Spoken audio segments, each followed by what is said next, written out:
Alright, so once you log into D2L, don't click on grades up here, because it's not going to give you your average, it's going to give you your breakdown. So don't click on grades up here. Tell me what I do, Paige. I click on main links. You click on main links over here. You click on main links, and then which one do I click on? Gradebook and past assignment reviews. Gradebook and past assignment reviews. Yes, boo-boo. You got one? And electronic music. Love you. All right. Thank you. All right. Now this is my gradebook. This isn't your gradebook, but this is my gradebook. So it'll show you all of your homeworks. Now this is showing me mine for the last 2 weeks. If I want to see the whole course, I can hit the drop-down menu and say Show Entire Course. And this is your average right now going into the exam. And then if you want to review, which I told you there's no really need to review anything except for the review for the exam. If you want to review old tests, you just click the word review beside it. If you want to review old homework, you click the word review beside it. So you can go out there and review anything you want to review. So if I want to review an old test, I click the word review beside an old test. And it'll bring up your actual test.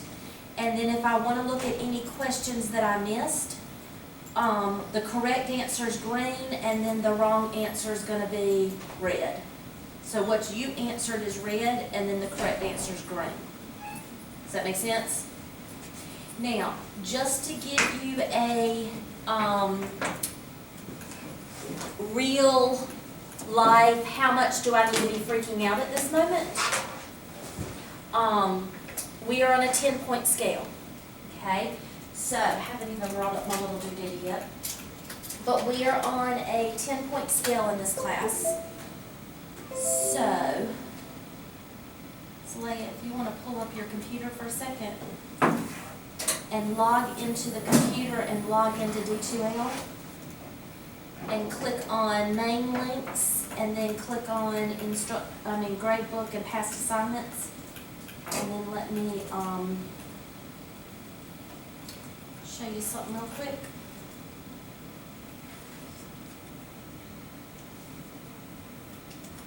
And I'm just kind of keeping it real right now. I want everybody to study. I want everybody to make 100 on the exam. But I realize that some of y'all have other exams, and I realize the exam's 2 days away. And I want y'all to be realistic, okay? So let me get this loaded up, and let me get my graphing calculator loaded up. Now what we're going to do today is we're going to finish reviewing for the exam.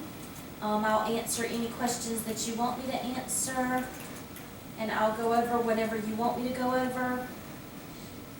But I'm also going to, I think we've got 8 more pages that we didn't finish going over last time. But just to be realistic with you, in this class, to make an A, you need a 90 to 100. To make a B, you need an 80 to an 89. To make a C, you need a 70 to a 79. And technically, you could make a D and pass this class. You're because this is a terminating class. You cannot make an F. What is that? A 0 to a 59. We pray for a C. Okay. We technically don't want a D, but because this is a terminating class, you could make a D as long as your degree allows you to make a D, and as long as your GPA is above a 2.0 after you make the D. So hopefully we are praying for a 70 or higher. That's our goal. Now, when you got into, Dakota, pull up your computer for me. You're good. You may have to stand up. Just press it. There you go. Log into your computer, log into D2L. And then on the left-hand side, have you clicked, Leia, have you clicked main links? Or are you still going? Main links, and then you click on gradebook and past assignment reviews. Now, when you do that, what you see is your current average as of right now. And let me cut this off and make sure that I have, give me 2 seconds.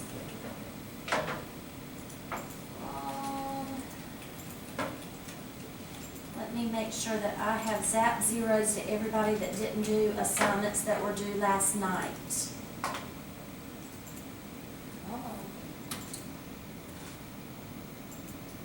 I'll give Equasia a second to log in. That way I know that everybody's assignments are, everybody's grades up to date. Let me go into mine and double check.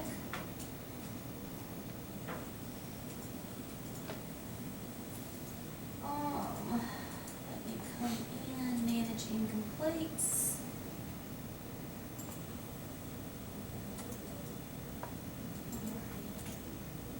She's not here anymore.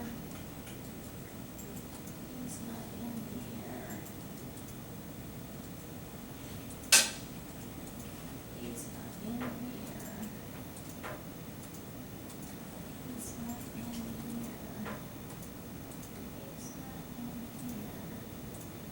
He's not in here.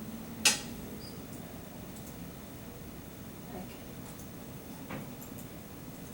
Alright, so everybody's grades should be what they are going into the final exam. So what I want everybody to do, if you have your calculator or have a calculator, pull it out. Let me get back to mine, main links.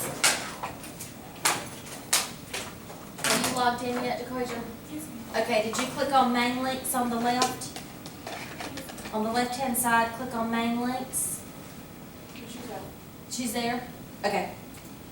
All right, so, for example, this is I'm going to use my grade. My grade was a 78 point something. So I'm going to use my grade. So you're going to use whatever your grade is. I'm going to use my grade. My grade's a 71.28. So here's how you figure out what you need to make on the test. You take your current average, which mine was a 71.28. You're going to take whichever my math lab says, and you're going to multiply it by 80, or 0.80. That represents 80%. Plus what you think you are going to make on the final times the other 20%. So your grade right now in D2L counts 80%. The final exam counts the other 20%. So if I come over here to the calculator, that's 71.28 counts for 80%. And let's say I make 100 on the exam, y'all. That's going to count for the other 20%. So with my average right now, if I make 100 on the exam, can I make an A in this class? What's the highest I can make in the class? A 77. So realistically, if I study day and night for the next 2 days, and I make 100 on the exam, realistically, I'm not going to make an A in the class. I'm not even going to make a B in the class. Does that make sense? So realistically, the highest grade that I can make in the class is a 77. So going into the exam, I know that I cannot make an A or a B in this class. So an A and a B are out of my realm. I know that I'm going to make a C. So what is the lowest grade that I can make? So I'm going to hit second enter. And the only thing that I can change is my exam grade, because right now everything is past due. So let's say I make a 60 on my exam. So I'm going to change that 100 grade to a 60. Now, Ms. Cooper uses the rules of rounding. That 69 won't go up. So I'm going to do second enter, and I'm going to change that to a 62, for example. Still a little too low. So it looks like, so all I'm doing, oops, changed the wrong number. Second enter. So if I change that to a 63.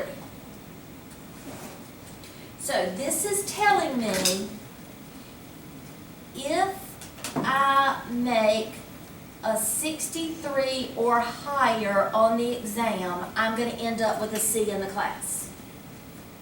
I can't make any higher than a C because 100 gave me a 77. But if I make a 63 or higher on the exam, I'm going to get a C in the class. Are y'all with me? Does that make sense? Now, to get a D in the class, my answer has to be a 60. So if I do second enter, and all I'm doing is playing with the exam grade.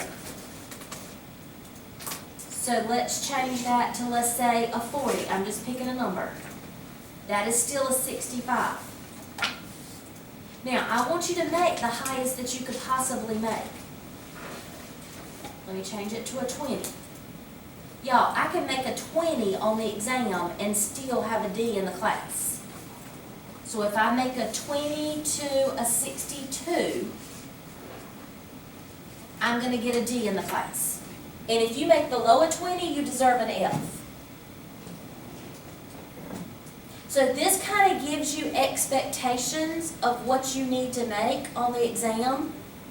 Because I have some people show up on the final day going, ooh, I need to, and I've already done this for them in my head, and I'm like, you need 173 to pass my class, and why are you here?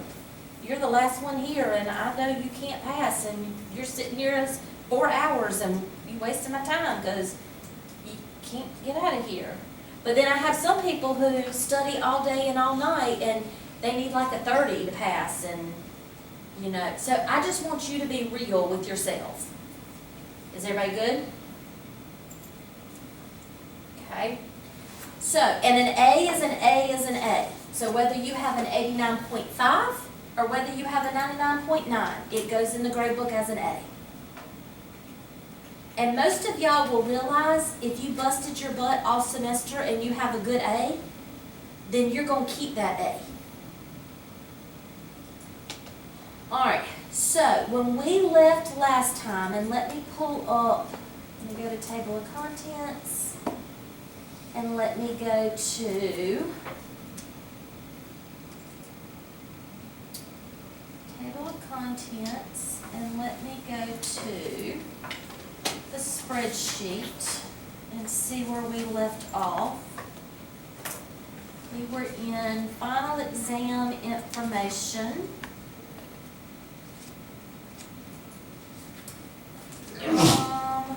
We were here, bless you.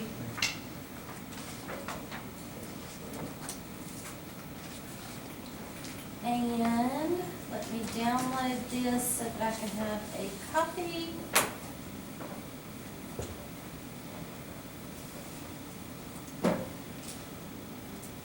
And what were we getting ready to talk to?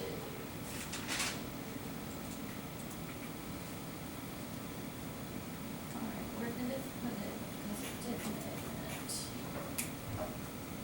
Okay. There we go. So last time we did a good bit of work, and I do have that on the video. If you want to go back, and I went ahead and posted the video before I left on Wednesday, and I posted the notes. Let's see. We are determining the area to the left. We did binomials. We did that. We are on number 20. So we did 1 through 19 last time. We did the binomial, and I think the binomial is the hardest one that we did before we left. And then when we finished, we identified the mean and the standard deviation. So we did up through 19. And your final exam has 33 questions, which means when you are figuring out how many problems or what could I make, they're 3 points apiece. So for mine, the lowest I could make was a 63. So if I do 100 minus 63, that's how many points I can miss.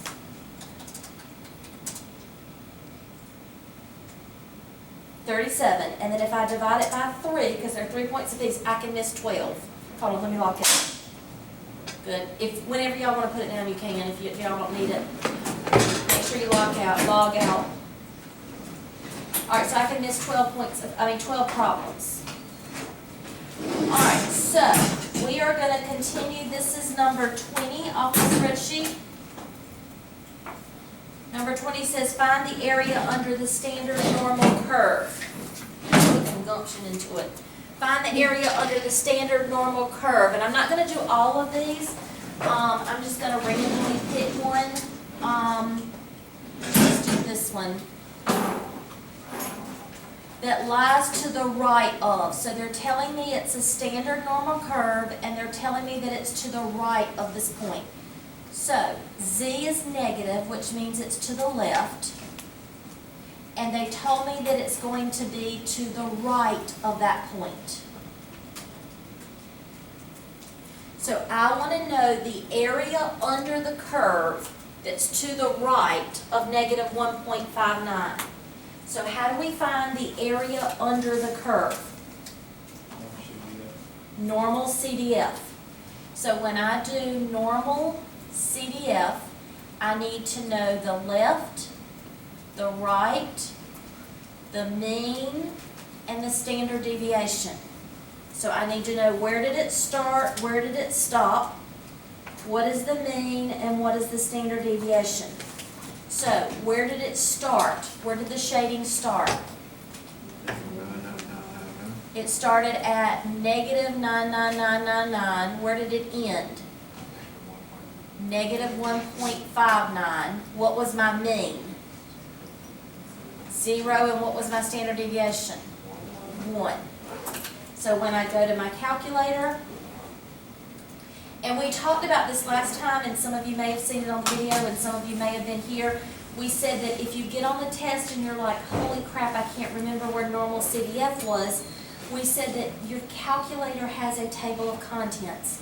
It has an alphabetical listing of everything that your calculator can do, and it is called the catalog. Your catalog is in blue or yellow according to your calculator, so you're going to hit second 0 or second catalog, and it starts with A. Well, I want to get to N, and I'm too lazy to scroll down to the ends. Well, when you're in catalog mode, you're in alphabet mode. So if you notice, there's alphabet A, B, C, D, E, F, G. You just hit the button with N on it, and it will automatically scroll to the ends. So if I don't have to hit alpha or shift or anything, I just hit the N button, and it scrolls to the ends, and then I just scroll down a little bit until I find normal CDF. So if you forget, was it under VARS, was it under STAT, was it under math, I don't remember, do I hit second something? You can always go to your catalog and go and find it in alphabetical order. So I can do negative 99999, comma, negative 1.59, comma, 0, comma, 1, close it. And that is going to be my area under the curve. Now, just to show you one to the right, again, but this one's positive, this one happened to be negative, I'm going to do a positive one. This is a positive z-score, which means it's over to the right. We are still doing area to the right. Why did I do area to the left, y'all? I sure won't pay no attention. We are doing area to the right, to the right, to the right, to the right, to the right. I was doing Beyonce's to the left. Let me redo that one. It says to the right, not to the left. I did to the left. Okay, so to the right, where does it start? Negative 1.59. Where does it end? 9999. and my mean is 0, and my standard deviation is 1. I did not, so I'm gonna do second VARS, normal CDF, negative 1.59, comma 9999, comma 0, comma 1. I could have done 1 minus that answer that I already had, because could have done the rest of the story. Now this time, I'm still doing the area to the right. So it is going to be a normal CDF. Where did I start? 3.45. Where did I end? 9999 and 0 and 1. We good? All right, so that is number 20 off your spreadsheet. Number 21 off your spreadsheet is a very similar problem. It says find the area under the normal curve. The only difference is this was a specific, give me the area, here's my z-score. Now we have, here is a word problem. We'll just pick the first one. The mean incubation time of a fertilized chicken egg kept at 100.5 degrees Fahrenheit and a steel air incubator is 21 days. Suppose that the incubation times are approximately normal distributed with a standard deviation of 1 day. Find and interpret the probability that a randomly selected fertilized chicken egg hatches between 19 and 21 days. So they told me that it was a normal distribution. What is the mean of the normal distribution? 21. The mean is 21. No. The mean is 100.5. What is my standard deviation?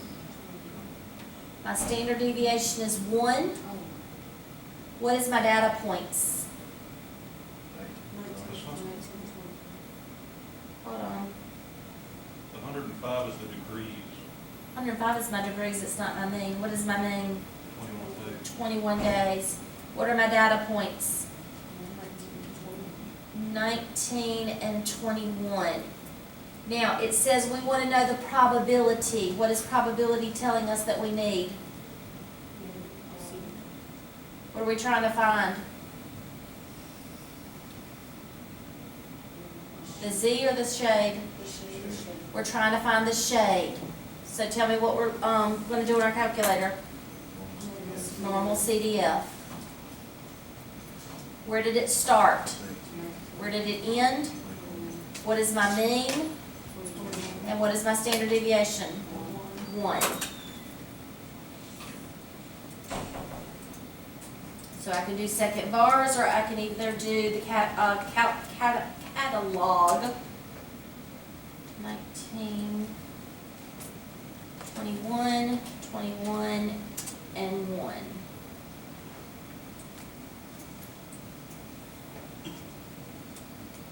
And all of your answers are either going to be decimal answers, or all of your answers are going to be percentages, because it is going to be multiple choice.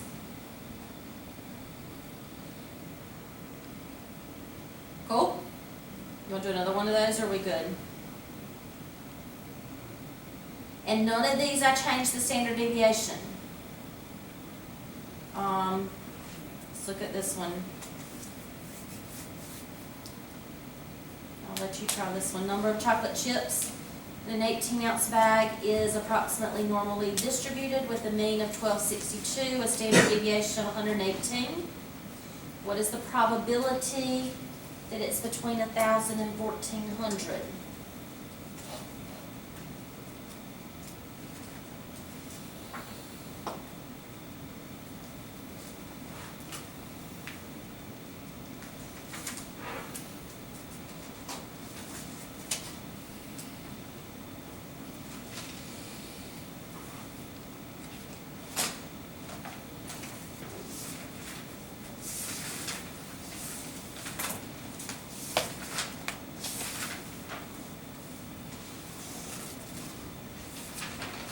All right, we have a normal distribution. Our mean is 1262. Our standard deviation is 118. Our data points are 1,000, which is below our mean, 1,400, which is above our mean, and it says find the probability. So because we're finding the shade, we're going to do the normal CDF. It started at 1,000, it ended at 1,400. Our mean is 1262, and our standard deviation is 118. And when I type that into my calculator, that is what I should get. Yay? That is number 21 of the spreadsheet. Stop me if I need to do more. 22 of the spreadsheet. Number 22 says find the indicated percentile of X. What do we know about percentile?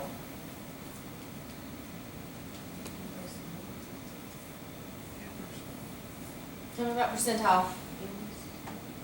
What? Where's the percentile shaded? Oh,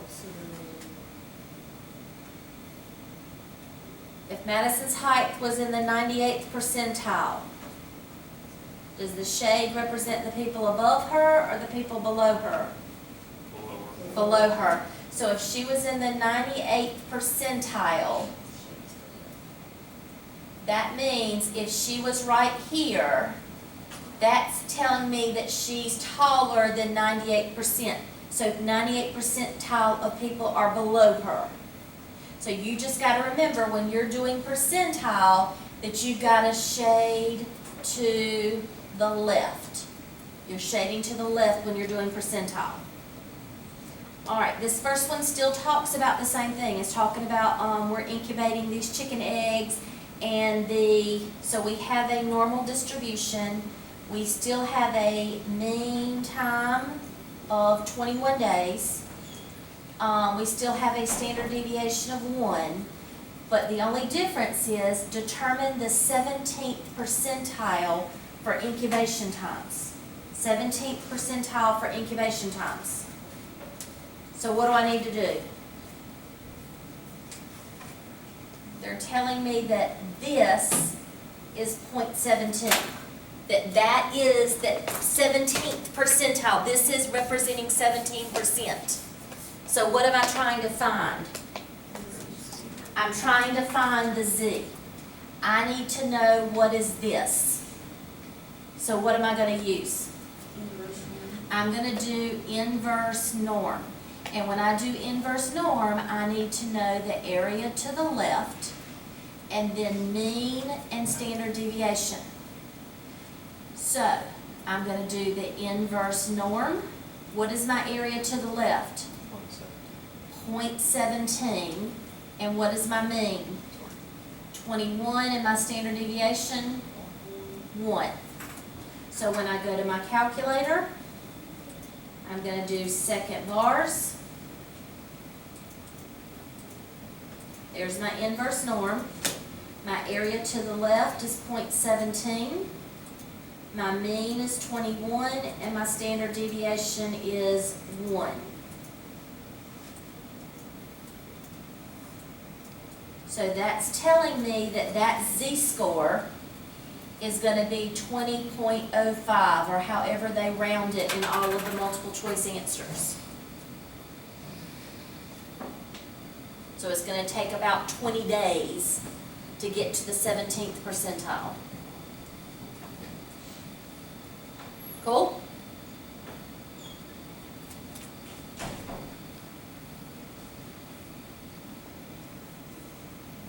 Do we need to do another one of those? Okay? Alright, so for this one, I'll do this one since I did the Chips Ahoy last time. This one talks about we have an approximately normal distribution. We have a mean of 125. We have a standard deviation of 24. In this problem, it says that we are in the 90th percentile. So that means that 90% shading to the left.